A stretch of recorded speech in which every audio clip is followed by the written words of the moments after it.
Welcome to Kenton Teaches. Enjoy the video. You begin by opening settings and navigating to time and language. This targets the system clock, so apps and certificates stay correct. Once in date and time, make sure to turn off set time automatically. You need manual control to change the year. Then click Change under Set the Date and Time manually. This first actionable step lets you directly edit day, month, and year fields.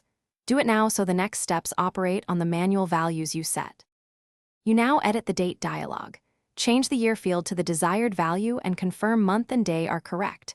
This affects file timestamps and scheduled tasks. Once done, verify the time zone matches your physical location because mismatched zones will offset timestamps even with the correct year. Make sure to click Change to apply the manual settings. Windows writes the new system time immediately. If you use domain policies, this step may be blocked, so proceed to the next slide if changes fail. You finish by restarting any apps that rely on system time so they read the updated year. Web browsers and scheduled backups are common examples. If Windows won't let you change the year, make sure you're an administrator and check group policy or your domain controller because network policies can override local settings.